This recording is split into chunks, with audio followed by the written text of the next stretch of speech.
back, students, and I'm sure you have enjoyed going through Unit 1 and Unit 2. Today we'll be tackling Unit 3, which is the different language teaching approaches. Again, this is for the module TMN3701, which is teaching English first additional language. So these are the steps that we are going to be going through. You can also use your study guide and pause and start the video as you work through the different sections, okay? So this is Unit 3. We'll be looking at the traditional grammar translation method, the direct method, the audio-lingual method, which is based on the behaviorist theory. Then we'll be looking at the total physical response and the communicative language teaching. Okay, and then I will post up some questions which are from the study guide and which we will discuss those in our live lesson. So the first approach is known as the traditional, or also known as the grammar translation. So this is a very old way of teaching a additional language. So it is known as the traditional method, where we are translating to and from a foreign language with the use of a dictionary. So this is a very old way of teaching a first additional language, and it's kind of outdated. So yeah, where children are introduced to rote learning, where they are forced to learn and memorize new words, okay? This doesn't necessarily mean they understand the meaning of the word, the spelling of the word, the sound of the word. They're just forced to kind of just memorize the word, okay? Language rules are also learned off by heart, which also means that there could be no understanding of the actual language rule, okay? These are mostly written activities, and there's also limited opportunity for learners to practice the language, so to have oral practice of the language. Okay, and they also receive language instruction in the home language. So there's no instruction in the new language that they are trying to learn. So there's very limited speaking opportunities for learners when they are learning an additional language here. Okay, so this is the first approach, which is the traditional method. Moving on to the second approach, which is the direct method. Okay, so by the 19th century, teachers realized that traditional way of teaching did not work for first additional language. Okay, learners should have more opportunities to speak the language and to use it practically. Okay, so this means giving them opportunities to speak, giving them opportunities to socialize within the classroom, okay? Then they are also taught to comprehend by listening, okay? So listening to a language, and then also to read by reading. So as they said is, the more you read, the better you become at reading. So this approach says that children should be introduced to a lot of reading, okay? And they should also be introduced to a lot of listening activities, okay? According to this method, learners learn the language directly. So they're physically listening, reading, and speaking the language. That's how they're directly making connections with the language, okay? They can also acquire the language through thinking. So remember, as a first additional language learner, you will be thinking in your home language. So you need to find ways that learners are able to think through this new language, okay?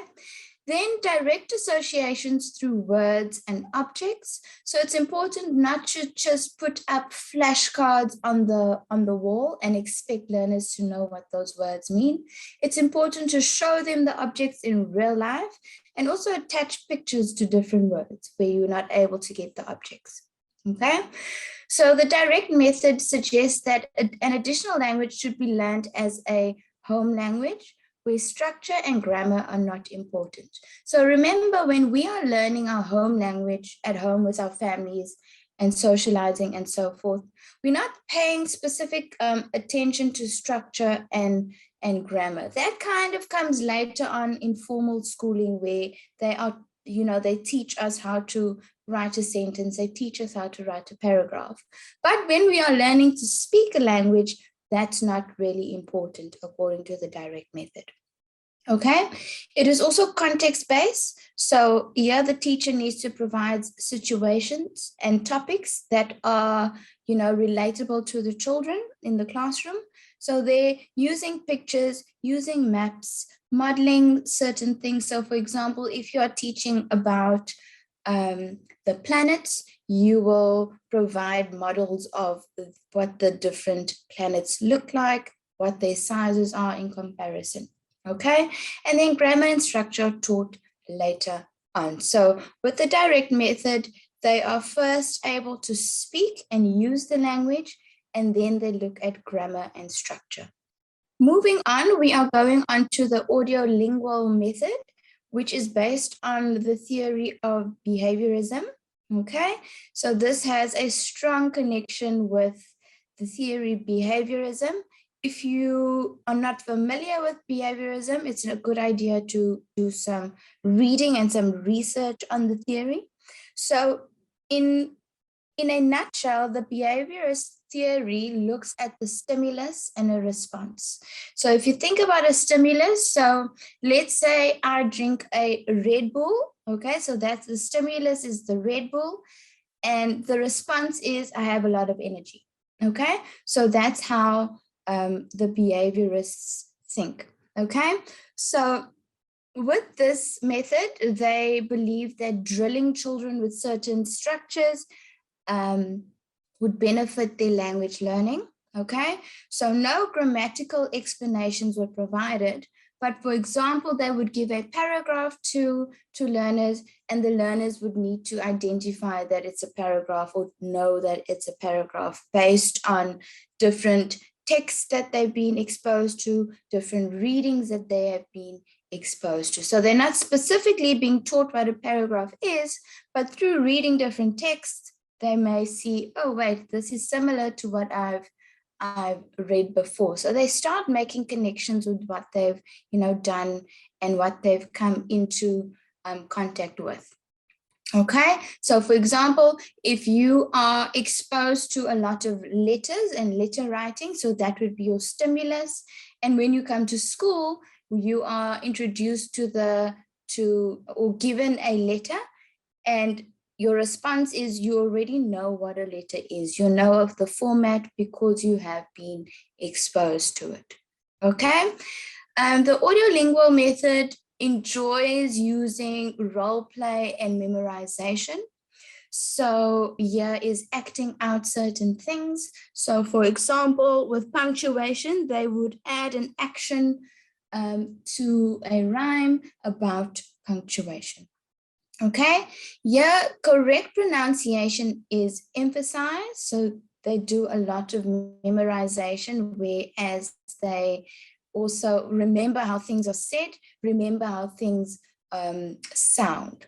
Okay, so listen, speak approach. So you are listening for understanding and speaking before reading and writing and all the formal kind of stuff. So again, yeah, they are listening for understanding and speaking before reading and writing. Because they say the better you speak, the more your reading and writing will improve. Okay, this was adopted by theorists that believe language is a set of habits. So something that you do over and over and over, and in that way you will remember and generalize the language structures within. Okay, so that is the audio-lingual method. Moving on, we have the total physical response. So I quite like this approach, especially in first additional language.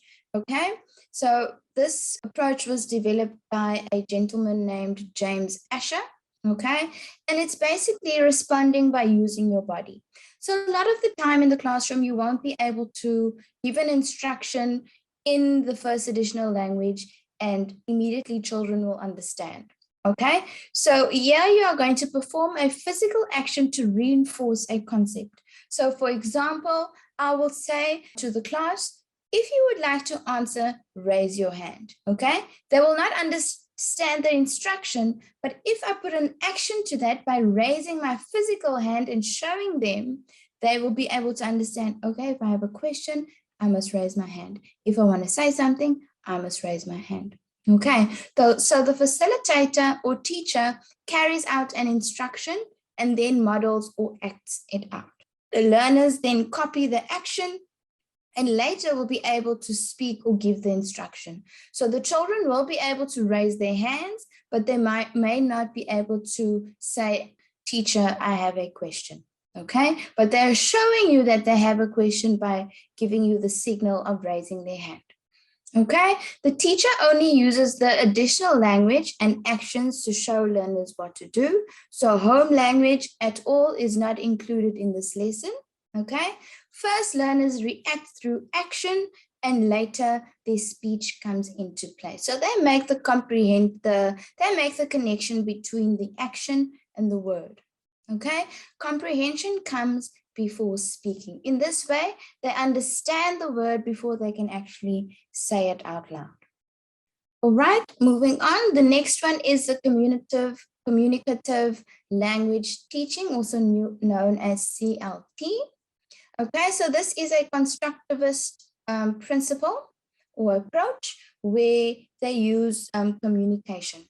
Okay, so active learners and they develop knowledge for themselves. So they construct their own meaning as they interact with certain things. It could be things, it could be people, it could be experiences, it could be objects. Okay, so as they actively learn in their own world, they actually construct meaning generally. Okay, so interactions in the environment is very important for this approach.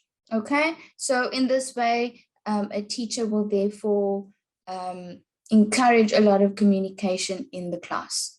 Okay, so the constructivist theory believes that you need to, in order to understand a language, you need to really be able to speak and communicate effectively in it. So a lot of the time in a communicative language teaching approach, they will base their teaching on communication. Okay, and not actually grammar and structures and all of that. That will come later on. Okay, so they believe that the primary function of language is to communicate. Okay, and they have two different approaches. So the first is text-based approach. So showing learners different kinds of texts so that they can construct meaning of when they use certain texts and why. Okay, and then the second one is a task-based teaching. So for example, interactive class tasks that involve real life activities. So for example, creating a space for children to go to the shop. So how do you interact with the people at the shop? How do you interact with the teller that's taking your money or that's swiping all your groceries? So you would, create these opportunities within the classroom, within the school environment. And there I'm giving an example as a market day. So that would be a way where children could bring 10 Rand to school and they would get the understanding that they need to obviously communicate what they would want to buy, communicate how much money they have, and also communicate how much change they require.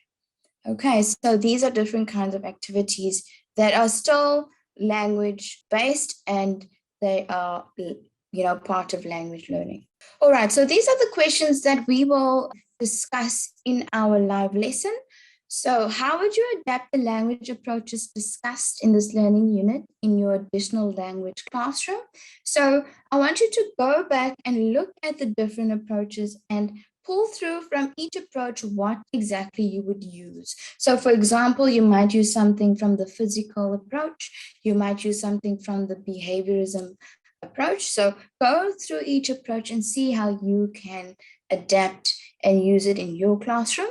Okay, choose any aspect or any language topic in caps and explain how you will go about it and how you will teach it by means of the TPR method. So go to caps and think about that. And then you need to look at what is the core of the communicative approach. And do you think grade 4 to 6 learners are ready for the communicative approach? Justify your answer. So I also want you to remember that there's no right or wrong answers to these questions. It's again for us to discuss them, engage with them, and also to get you thinking about the different approaches that we have discussed. Please remember, before watching this video, please read through your Unit 3, then watch the video and answer the questions. All right, thank you students for joining me, and I look forward to hearing from you soon.